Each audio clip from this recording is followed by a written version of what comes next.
Good morning, everyone. Happy Monday. Hope you're hanging in there. We'll give everybody just a moment to get logged in and settled, and we can get started.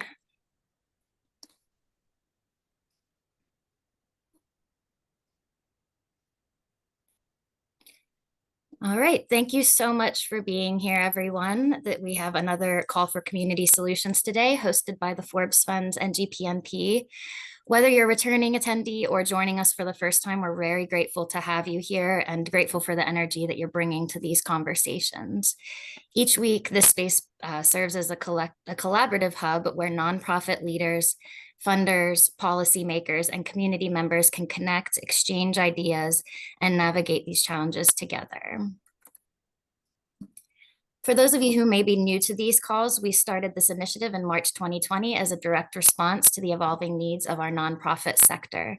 Since then, the Forbes Funds and GPNP have facilitated over 5,600 community-driven meetings with more than 47,781 participants, reinforcing the power of this collective action.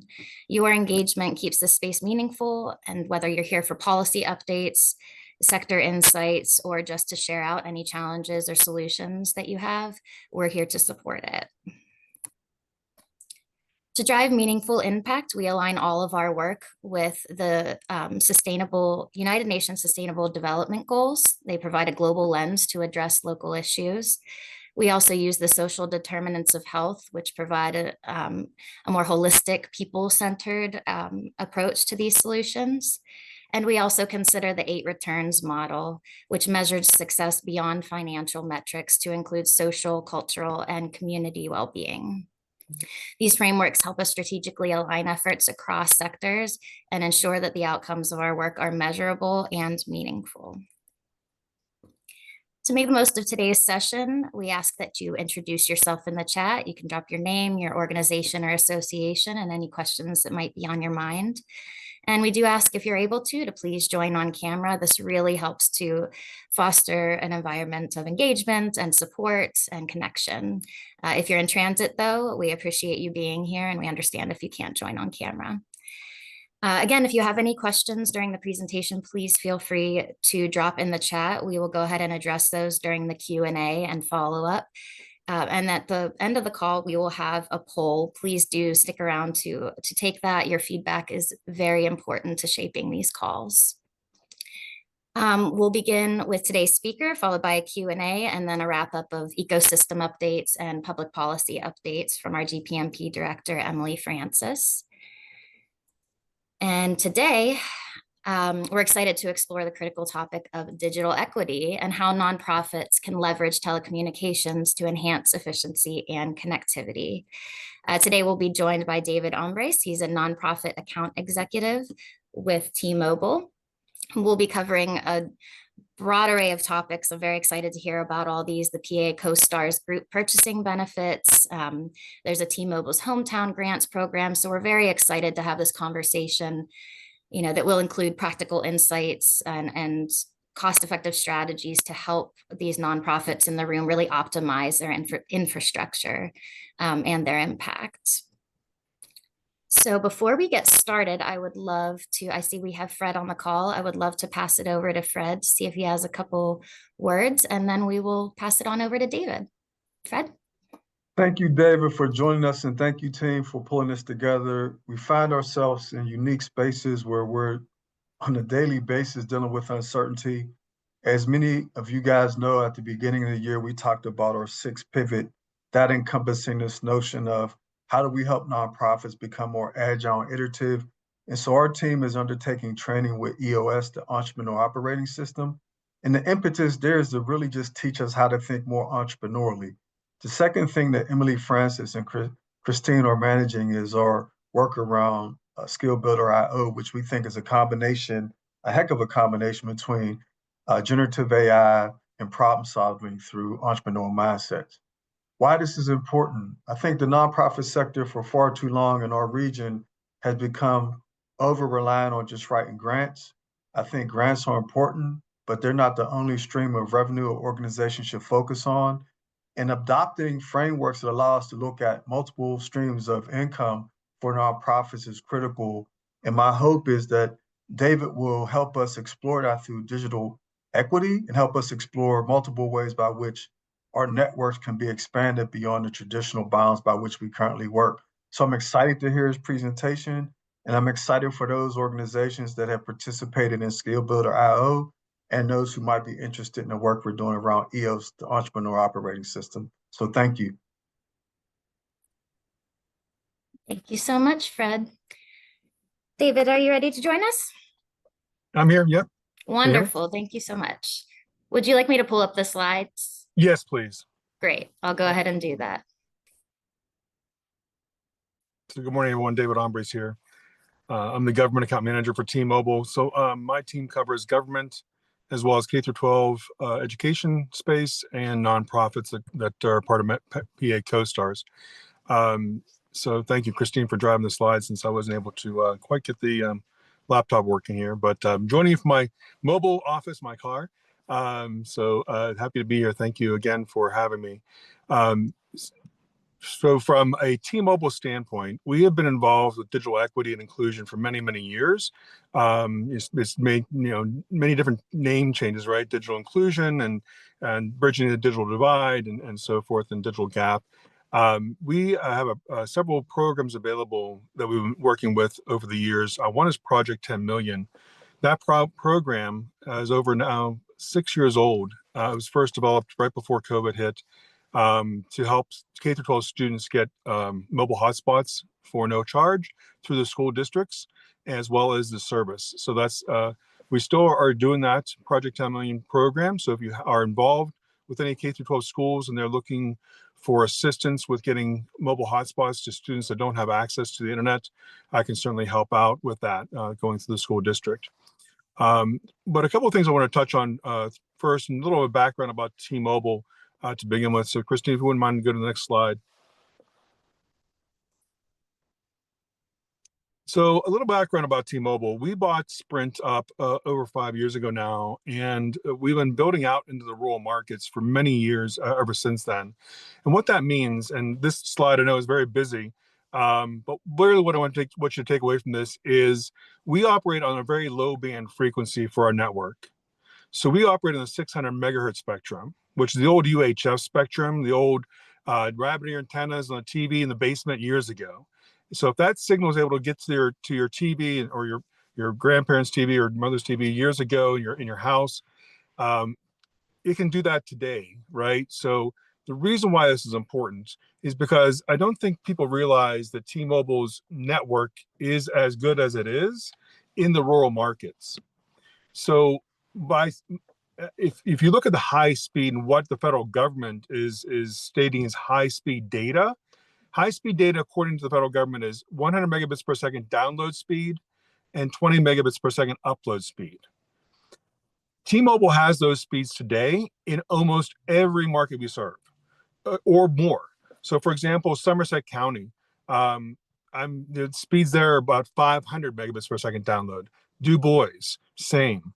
I was in Indiana, Beaver County. I travel all over Western Pennsylvania, and everywhere I go, I typically get between 500 megabits per second download speed and 20 to 50 megabits per second upload speeds. Why is that important? Because when you're working with virtual learning or virtual meetings like this, you need high-speed data to do that, right? If you're looking at doing digital inclusion programs or the need for internet connectivity, which we know that internet connectivity now is almost as essential as water and electricity and to build a community and ensure a community successful. So high-speed internet, as we all know, is very, very important. And T-Mobile is on the forefront with our 5G network across the country, and especially in the rural markets. In fact, Somerset Library uses our service to provide home internet service to their patrons of the library throughout Somerset County. And if you're familiar with Somerset County, it's a very rural market, about an hour and a half outside of Pittsburgh. So very rural territory. You can go to the next slide, Christina. So we offer for nonprofit agencies that are part of Pennsylvania CoStars. If you're not familiar with Pennsylvania CoStars, that is a Commonwealth of Pennsylvania group purchasing program. So it is free to join. It has nothing to do with T-Mobile. So the benefit to you as a nonprofit organization, if you're not a member, one, obviously we'll get the discounts and benefits that you would as if you were a government agency. So as a member of PA CoStars, we would treat your organization as, for example, the city of Pittsburgh or city of Philadelphia, same benefits. Again, it's not a T-Mobile program. It's a group purchasing program through Pennsylvania, which means you get discounts on other things as well, from everything from tires to paper to other discounts that you can get. So even if you don't do any business with T-Mobile today on a corporate level, please, go out and check out PA CoStars and get registered. There's other benefits available to your nonprofit away from, aside from T-Mobile. But as a member of PA CoStars, there aren't any contracts. So there's no risk to your organization if you want to set up internet service through T-Mobile to set up service. There's no termination fees, no activation fees, no upgrade fees, as well as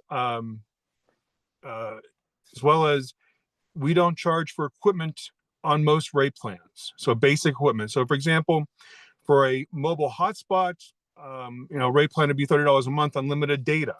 As a government agency, there isn't any throttling of the data speeds. As a nonprofit, it's part of PA CoStars. No upfront costs, no termination fees, as I mentioned here. You can go to the next slide.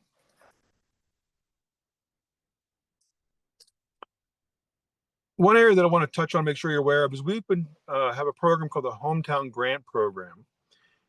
This program has been around now for about 4 or 5 years, and it provides grant money every quarter up to $50,000 and about 25 to 30 awardees every quarter for the last 5 years. And it goes to the end of this year as well.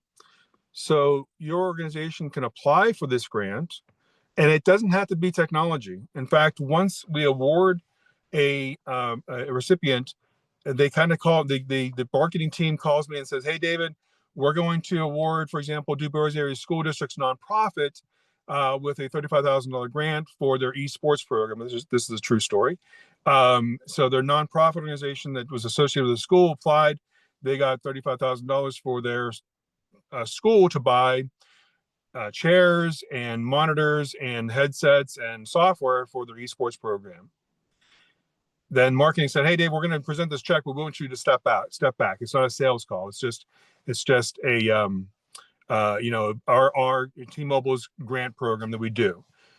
So this program is still available, and it's everything from I think Elizabeth Township received money for their green space at their location at their township. A location here near outside of Pittsburgh received money for to fix an elevator, for example. So it's not necessarily around technology; it's everything in between. As long as the one, I think the requirement you look at, if you register, you'll see it kind of looks like they want shovel ready type of projects, right? This isn't something like, oh, we hope that we'll do this in the future, or we hope to build a building in the future.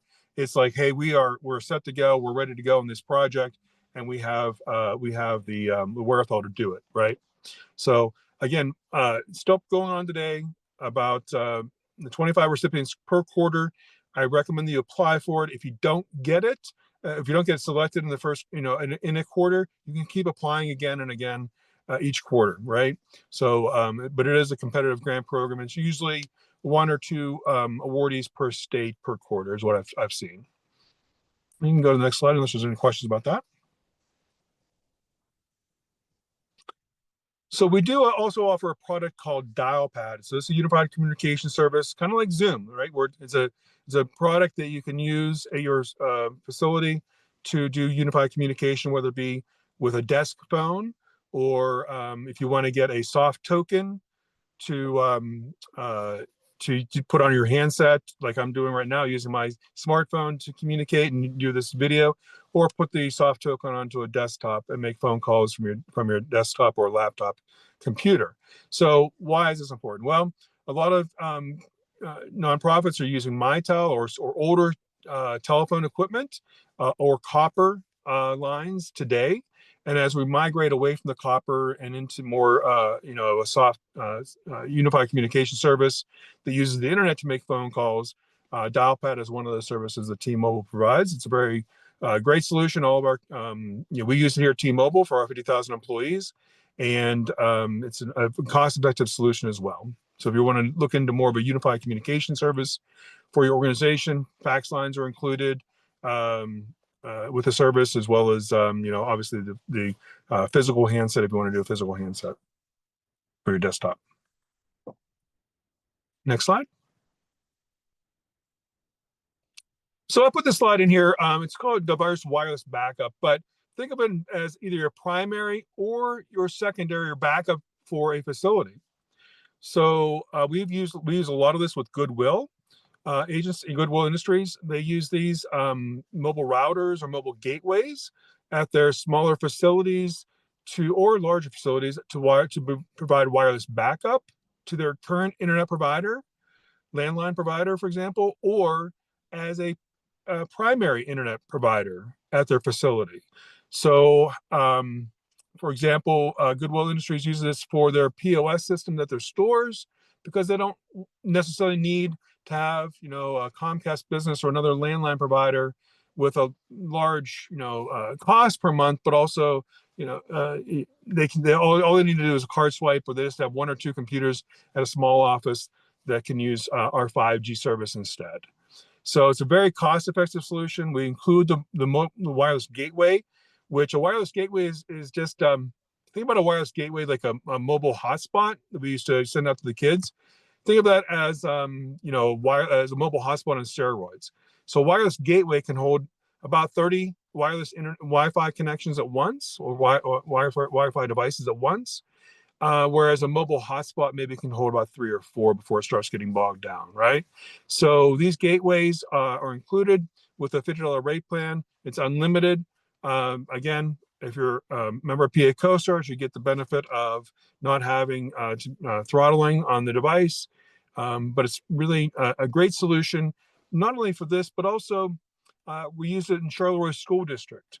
They called and said, hey, we've got a large immigrant population coming into town. We've got families that are doubled up in their household. We need a bigger solution, or a better solution than what a mobile hotspot can provide. What can you do? And they're in a building with maybe a apartment complex with one family above or one family below, and they're able to use one device that can transmit through that type of structure, and provide connectivity for 2 households, for example, to connect smart TVs and obviously smartphones and laptops and desktops and tablets and so forth. So a great solution being used. Again, this is the same thing as Somerset County Library is using. Same product. They use this for their checkout program, so that the patrons of their community can get home internet service today in Somerset County. So another great solution for multiple use cases, right? Also being used by police departments for video surveillance cameras at intersections, for example, or municipalities use this for parks to either provide remote camera solutions or Wi-Fi in the parks to their patrons, to the people that are going to the park system. So a lot of different use cases for the same type of product. Being able to provide easy to use internet solution. The beautiful thing about this is you're not waiting for me to come there and drill a hole in your building and run a cable, right? It just plugs into the wall, puts in the window, you put it in the window, and that's it. As long as you're in our 5G coverage area, and if you want to message me, I can tell you where that, give me an address. I can, give you an idea of how that experience is going to be. And if you're still not sure about it, we can provide a demo at no charge, right? So, happy to help out where we can for digital equity inclusion, but also for your facilities to help you maybe save some money over what you're spending on either your smartphones, smartphones, tablets, and of course your ISP, your business office internet. Next slide. I think that's it. Yeah. So there's my name and number. I'm available. Obviously, Christine has my contact information as well, but I'm happy to take any questions if we can. If we have time, Christine, I'm not sure if we do or not, but happy to answer any questions. Absolutely. We definitely have time for questions. And thank you so much, David, for sharing all that. I know I can speak for myself that this can feel like a removed topic, especially right now on our list of priorities. But I really love that you went through really applying how this is very relevant to the work that we're doing, the emergency services, the schools, the all of those things, very relevant. So we appreciate having you share more about it. It sounds like there are some pretty easy touch points as far as if people want to apply for the grant programs, co-stars, things like that. What would you suggest if anyone sort of doesn't know what to do? If they're like, I don't even know what our capabilities are right now, what we need. Is there someone they can talk to, some sort of assessment? Would that be you? I'd love to share that. Oh yeah, 100%. Give me a call, send me an email. I Great. do it all day long, right? You tell me what you need, what you have today. We'll just go, we'll go through the basics. What do you have today? What do you want? What do you need, right? And what do you need in the future? And then I'll say, Great. okay, here's what you're doing. Here's what we're spending today. I'll do a cost analysis on that, and then if it makes sense to move forward, we can move sense with a demo or another way. Yeah. Wonderful. So we'll share out that information as well in our newsletter follow-up so that everybody has it. I see a couple questions in the chat. From Tara, we have, I guess they have an account directly through DialPad. Is there a benefit for using the services through T-Mobile? The only benefit I would have to see, what's their current feature set is. There might be a benefit of going through us, depending on what features are available. Like Dialpad does a lot of features, from AI generation to dictation. So calls like this will be dictated, have a dictation to it, which I know in Pennsylvania you can't record somebody without agreeing to it for voice, but you can take dictation, right? And the benefit of that is there's a lot of benefits, but for example, I can then, if I'm on a Dialpad call, 6 months from now, I can go to Dialpad and type in Christine and Dialpad, those words, right? And it'll pull up every conversation I had with anybody named Christine and mention the word Dialpad. So it can go back and do a trace on that. So it's very good for caseworkers. Use that a lot for schools. And they like that feature, right? Because it's a two-way communication between the people. So I would just ask the question, what features do you have today, and would our feature set give you more features for a similar cost, right? So I'd have to look at that. Great, thank you so much. From Marvin, we have, how can an organization that has coverage issues in their building benefit from a signal booster? And is there a program to help with the cost? So great question, Marvin. So signal boosters are different than what I was talking about. So signal boosters would take the outside macro signal from T-Mobile and then blast it into the interior of the building. How we do that is we would connect into your landline ISP, right, as a backhaul. So we don't use the tower anymore. We use the landline ISP as the backhaul for us, and that transmits the signal. However, those boosters are only 4G and they only do voice. So it's not going. It would certainly benefit you if that's what you want to do, right? And those devices are free to our customers. We provide those no charge to existing customers. So if you want to set up a long line of service, we can send them out to you. But the system I was talking about would be a mobile gateway, which is like a router, in essence, and that would then blast out Wi-Fi in that area. So any device you had that was Wi-Fi enabled, like a smartphone, an app tablet, and an iPad, right? Then that would use that Wi-Fi signal. So, Marvin, I would, if you're using T-Mobile today, I'd ask, maybe you can follow up with me and let me know where you're located, where this building's located, and I can do an assessment. And our network team can actually see kind of the in-building coverage as well when we do those assessments. Great, thank you so much.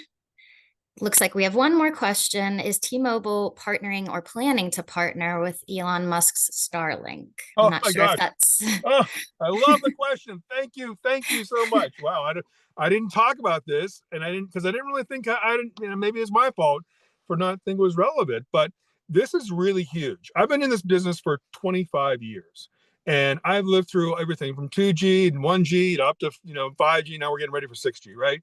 So we are the exclusive partner to SpaceX. So if you go and Google T-Mobile and SpaceX, you'll see Mike Sievert, our CEO, on stage with Elon Musk 2 years ago announcing our partnership. We are launching full-blown partner. We're launching this now in July. What does this mean? So this means that if you have a T-Mobile phone, you can send and receive messages, text messages, anywhere you have line of sight to the sky. Think about that. You are in the middle of Arizona, which I have been, right? Going north into the middle of Arizona to visit, the monuments up there, and had no signal. My phone went to satellite mode. I had nothing. There was nothing around us, right? But if I had this service available at the time, I could send a message to say, "Hey, help! I'm broken down on the side of the road." Otherwise, what do? I have to walk or find a car to pick me up, right? So this is huge. We are launching this. We already made it available for people that were affected by the hurricanes in the south by Hurricane Milton and Helene. We opened it up to them during that time. We opened it up to those affected by the wildfires in California, most recently, so that they can send and receive messages. My engineer, TJ Sullivan in Ohio, his family lost their house during the hurricane in Milton. The only way they communicated with him was through Starlink. So we are launching this. It's going to be just right now. Initially, it's going to be text messaging and through satellite, and then it'll be voice, and then it'll be low-speed data and high-speed data. And the reason for that is because we need more satellites in space. These are low Earth orbit satellites. So if you're thinking satellite service from like 10 years ago through Iridium, or even before that, where you had the big phones and massive phones, and you paid $5,000 for the phone and $300 a month for the service, that is not this. That's high Earth orbit. It was a HughesNet satellite system. It's high Earth orbit. This is low Earth orbit satellites by SpaceX. Big difference. I've already been on beta testing using this in parts of Pennsylvania where I don't have coverage. So it's huge. So if you want to learn more about that, you can tell that I like it. So. Yes, thank you. I'm glad we were able to cover that. Thank you so much for the question. All right. Well, if that's all for now, again, David's information is in the chat. We will have follow-up information in our weekly newsletter that goes out on Friday. David, thank you so much for your help in this call and moving forward. And I'm going to pass it over to Emily to get us started for ecosystem and policy updates. Thank you. Thanks, David. Thank you. Good morning, everyone. Thank you so much, David and Christine, for providing this update on the call this morning. I know a couple weeks ago we had Jen Blatz from the Keystone Digital Equity Group, as well as the Greater Pittsburgh Digital Inclusion Alliance, on as a partner of the Southwest Partnership on Aging, Southwest Pennsylvania Partnership on Aging Group. But I know broadband access and digital equity for a lot of the folks who provide services in the nonprofit sector, but also those who receive them, is critical. And if we just look back a few short years to the COVID-19 pandemic, we can see, how true that is for things like education and mental health and telehealth for physical health. So I appreciate the work that you're doing, and thank you so much for continuing to come into nonprofit spaces to make sure that folks feel heard in these conversations and, reinforce that digital equity is top priority for some of these partnerships. Looking at our policy update for this morning, I am going to be sharing some things from federal and Southwest Pennsylvania headlines. And I want to again thank Craig Mayer, one of our consultants at the Forbes Funds, for helping weed through a lot of media updates as they apply to nonprofit organizations and the sector in general. So a couple of things at the federal level first. One executive order from last week directs the administration to develop policy recommendations aimed at expanding access to IVF and reducing its associated costs. This move comes in response to the high expenses of IVF treatments. Looking back to some of the campaign promises that President Trump made last year, primarily, there were a lot of conversations around reproductive rights and access to services. And so this is a little bit different than a lot of the other conversations that are taking place within the administration around reproductive rights. But this executive order doesn't necessarily expand them directly. it is an open kind of call for policies, looking at what impacts could look like if this became a treatment that were covered by insurance. And so the average price ranging from $12,000 to $25,000 per cycle is a significant financial challenge for a lot of Americans. And so looking at, again, this is an open call for policies and suggestions for how to tackle this at the government level, not necessarily saying, hey, this is mandated to be provided or covered by insurances at this time. So depending on how proposed policies come back, and also how policies are going to be agreed upon at the state level, really remains to be seen. So last year, we also saw that in a case around embryos that were for a purpose of IVF implantation not being utilized, those embryos were seen as children. And so looking at how state law versus federal law looks at IVF policy and general reproductive rights policy. It's kind of an ongoing issue, but especially because a lot of nonprofits in the area do provide, healthcare services and resources or referrals to healthcare services, especially as it relates to reproductive rights. And there's a lot of uncertainty in that space right now. I did want to flag this as a kind of ongoing conversation, something to keep in mind, because it could potentially be a fantastic resource for a lot of individuals and families looking to expand their family. Again, the Trump administration and the arts. So last week there were some announcements related to the Kennedy Center in Washington, D.C. So earlier this month, Donald Trump named himself as chair of the John F. Kennedy Center for Performing Arts in Washington, D.C., which is one of the nation's premier cultural centers, and then tweeted, "No more drag shows or other American propaganda," via Truth Social. Sorry, not tweeted, wrote via Truth Social.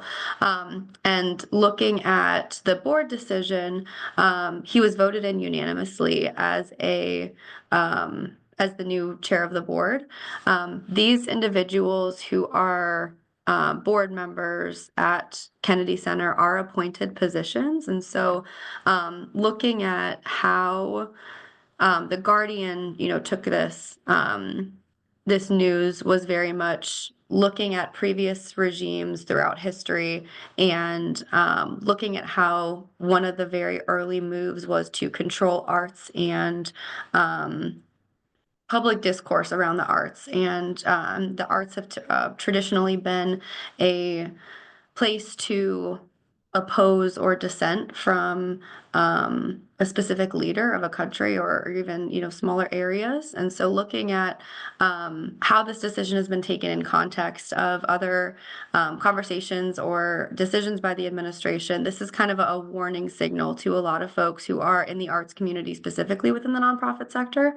And so again, as this is a second step, the first being talking about ending the national endowments in the arts. This is something that has the potential to have huge cascading effects throughout the nonprofit sector, particularly for arts-focused and arts-funded organizations. And so if this isn't something that's on your radar and you're an organization that works with arts, does programming with schools in the arts and traditionally meets needs of individuals in the community through the arts, this is something absolutely to keep in mind. I'm not sure for a lot of these updates how much of this information is policy specific versus creating a rhetoric or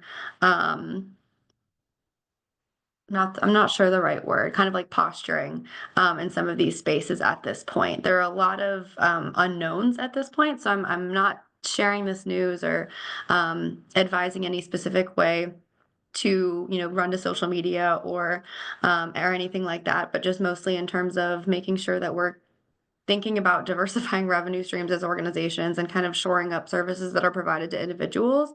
That's really kind of the best place and best response to the lack of information at this point.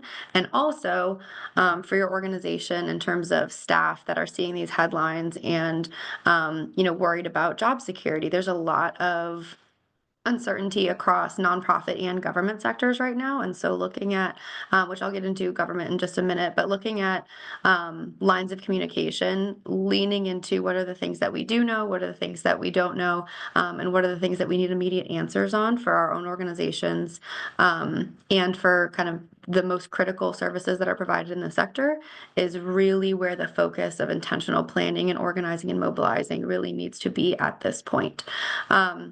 SAVE Act legislation is another area that's come up in the news a lot, and this is the current administration's efforts to shore up voting security. So the SAVE Act would require Americans to provide prove citizenship through a variety of possible documents that would have to match a birth certificate. So looking at the name on a birth certificate and many state IDs, one group of individuals that is particularly nervous about this legislation is married women, because many married women change their names upon becoming married.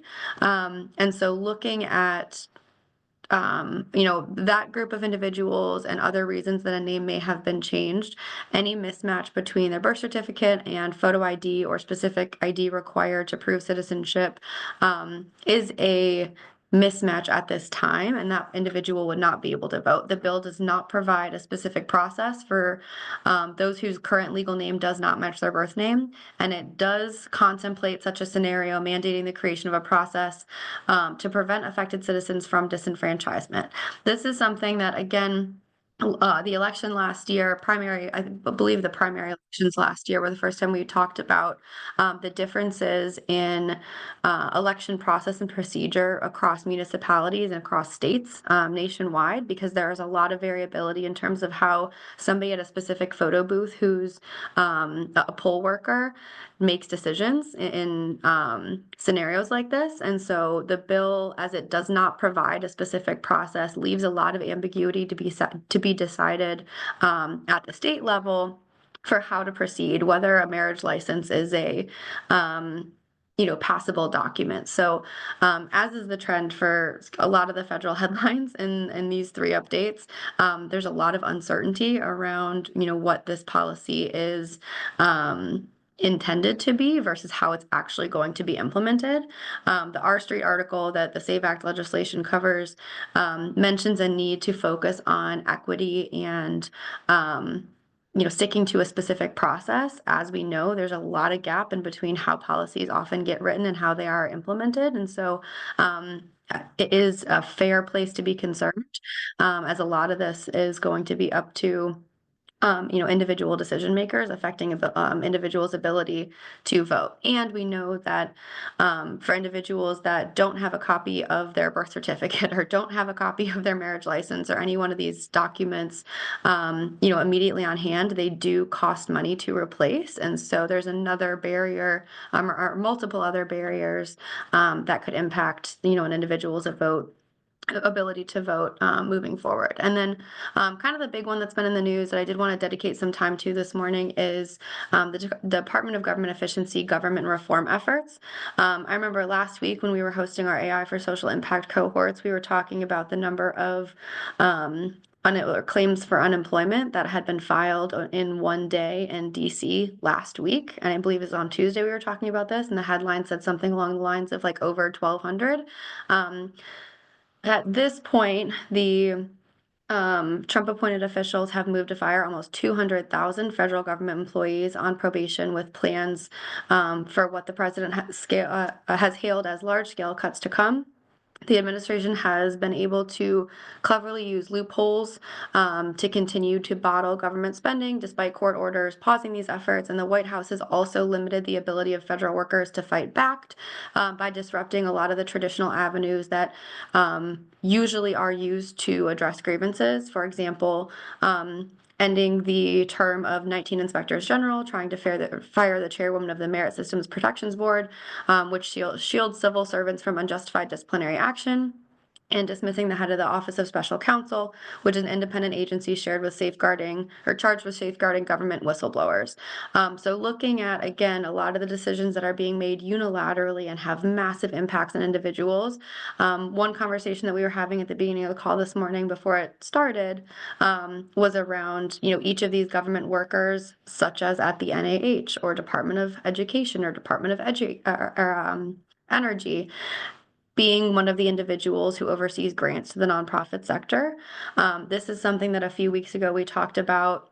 A lot of the language and rhetoric and anti-DEI trends at the federal level having cascading effects to nonprofit organizations. This is absolutely another series of decisions that is going to immediately and continue to affect nonprofits, as a lot of our people who manage contracts or individuals who oversee grants to nonprofits are among employees who have been fired.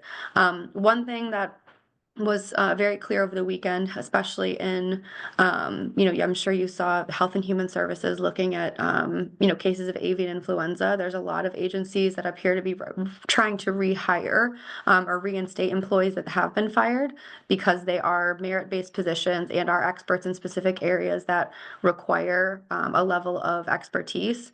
And this is the case across dozens of workers and agencies, including Energy, Department of Health and Human Services, and Department of Agriculture.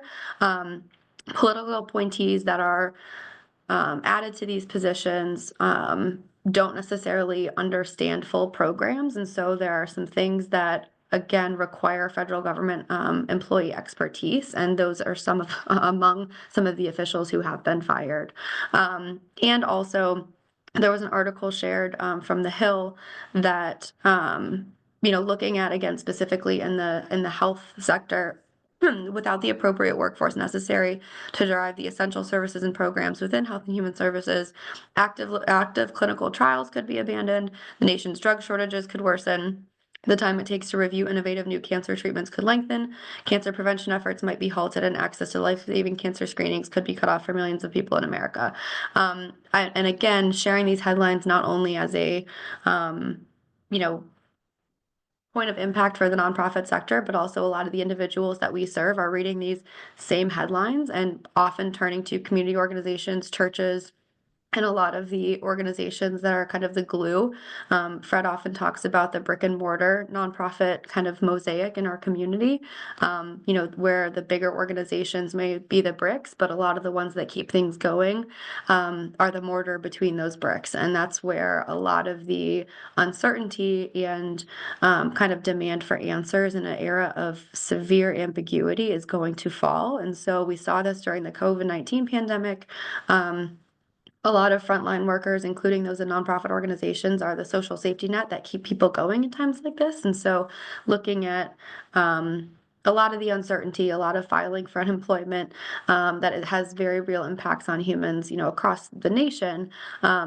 We want to drill down right now into how the immediate impacts on Southwest Pennsylvania's workforce is being affected. But we're also seeing huge numbers of likely requests for support from individuals who have been laid off or are impacted by the layoffs directly.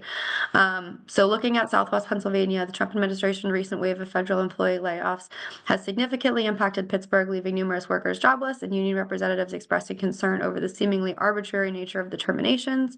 A lot of individuals are expressing uncertainty in the space of, I don't even know if I'm going to get my next paycheck, because they were just let go without warning, and it has happened very quickly.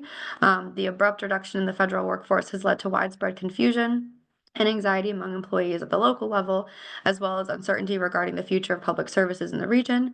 Additionally, mental health of affected workers has been adversely affected, with reports of increased stress and feelings of betrayal. Southwest Pennsylvania specifically has the industrial capacity and hardworking heritage to be a bedrock of green energy manufacturing and development at a time when climate-friendly projects awaiting connection to the grid could go a long way toward addressing energy supply challenges. Pittsburgh specifically in Southwest PA has had billions in economic investment into green energy over the last decade.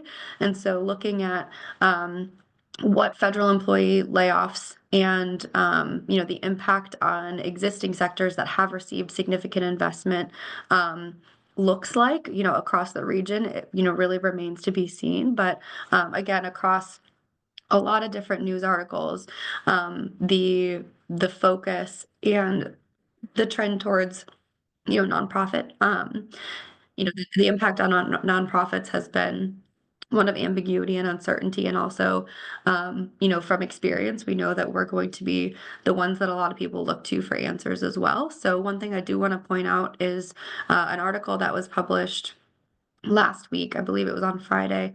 That was an op-ed or interview really with Peggy Uten, who was the founder of the Bear Center for Nonprofit Management at Robert Morris University. And one of the things that she highlighted in that article really beautifully was that there's been a reluctance on the parts of boards of directors, understandably so, that if they advocate too strongly, they'll lose their government contract, they'll alienate the biggest employer in town, or they will in some ways impede their ability to raise funds by having too much of an opinion. And nonprofits can't be partisan. We cannot espouse a political party. We cannot support a candidate that is healthy because we work together on projects with a heart. And it doesn't matter how you voted. So looking at ways that we continue to share messages and advocate and educate in a bipartisan way, which we have to do as 501c3 organizations, is critical. And also looking at how we can lean on other partners like currently employed government employees at the local level, or members who are elected officials at the city or county level, or our own boards of directors, to talk about and advocate for support of nonprofit organizations and those that we serve as resilient and vulnerable members of the community, is really critical at this point. And so, as a reminder of where GPNP's immediate priorities are, continuing to support individuals to educate themselves on issues, encouraging civic engagement, monitoring the impacts of policies as we get more information, because again, there's a lot of uncertainty right now, but more than ever, maintaining neutrality. So, in these updates each week, I pull resources from a lot of different places, or pull news from a lot of different resources, and state facts across a lot of different articles and news as it comes up, which is increasingly difficult as media is increasingly partisan in one way or another.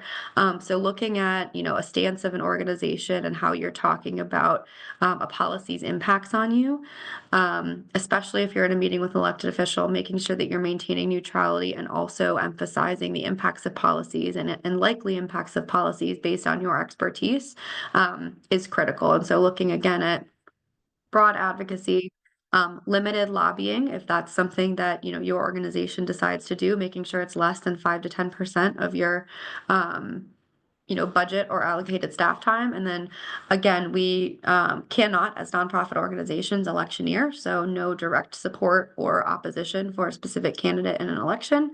And that's something that we'll be emphasizing again as local elections come up later this year. One of the things from our network from a past public policy committee meeting is looking at creating a central hub for policy updates and action steps. Christine has been putting a ton of work recently into updating our member portal. And so we have a Slack channel that, again, Craig, thank you so much for your research and diligent review of the news a week-to-week basis, especially as it relates to nonprofit impacts. The goal is to connect the news and the articles that Craig is finding to our member portal, so that way folks don't have to wait for updates from me every Monday to monitor policy news that's specifically relevant to them. Fostering collaborative networks of support, so making sure that where you have partnerships, continue to lean into those, create others strategically, where you can share resources and share strategies. One of the things that we've been talking about specifically lately is duplicating resources where they're available, but not the effort to create those resources and create those linkages. So again, looking at how we can make sure that we're duplicating the availability of information as it comes out, but not the efforts to be the expert, to be the one who translates or analyzes or shares the impact of that policy if somebody else in your network has the ability to do that, which opens you up to focus on something else.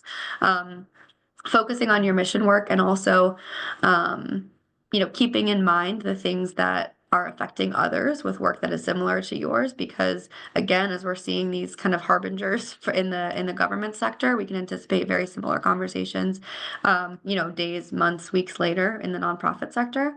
And something that Christine shared, I think it was yesterday, and Christine, if you wouldn't mind sharing the link, around, in advocacy, making sure that we remain compassionate and very human-centered in our conversations. And education efforts is really critical. And finally, one of the things that, again, we're working on establishing a connection.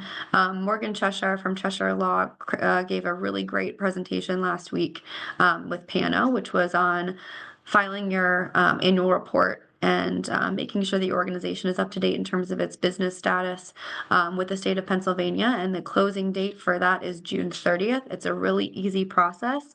And there was a recorded webinar hosted by the Pennsylvania Association of Nonprofit Organizations last week going over that. Please feel free to reach out if you need any information, and we'll be working to get a very similar presentation from one of our partners on how GPNP member organizations can go through that same process and make sure that at least in terms of the admin and procedural parts of managing our organizations, we can continue to stay in order and, keep our houses in order. So that way, if something does come up down the road, we're still able to continue offering services to those who need them. And that is it for this morning from me. I know that's kind of a heavy policy update. And the reality is that there are some weeks that, we just kind of have to have the difficult conversations and make sure that we're staying up to date on the things that are happening, because we know that they are going to affect us if they're not already. And if anybody, wants to have a conversation or, reach out, Hannah and Olivia and Fred and I hosted a session in November of last year with nonprofit CEOs that were really in the energy and environment sector, struggling to anticipate, what some of the impacts at the federal level, in January were going to be. And a lot of the concerns and fears that those individuals shared, have been reflected in a lot of the executive orders or legislation that's been introduced at the federal level that we've seen. And so, I always like to lean into nonprofit organizations and their leaders as experts in this space of, really being able to tap into humanity-centered decisions and anticipate needs, because that's what we do day in and day out. And so, a lot of the things that you're highlighting as concerns are valid. And a lot of times that is training and, maybe scenario planning for your organization or having a specific staff meeting is heavy, but it might also be the thing that helps to keep people going on some weeks. And so there are bright spots in the policy updates as well. And I appreciate, everyone for jumping in this morning and being able to participate where you can. And again, I want to continue echoing an offer of support from Christine and myself as we're continuing to make things available in the portal and create some of these asynchronous means of connection, as we're planning to, continue to be strategic and empower leaders throughout the sector of Southwest PA where we can, and where we have, highlighted uncertainty, make sure people are as equipped as they can be made to ask the right questions and, plan to hold folks accountable for, service to individuals who are their constituents. So thank you. And I appreciate your time this morning. Christine, I'll hand it back to you. That's all for today. Thank you so much, Emily, for going through all of that. We have a lot of good guests coming up next month. We've got Women and Girls Foundation, Twin Cities Alliance, lots of good ones coming up. So we look forward to seeing you next week. And thank you for joining us. Have a great week, everyone.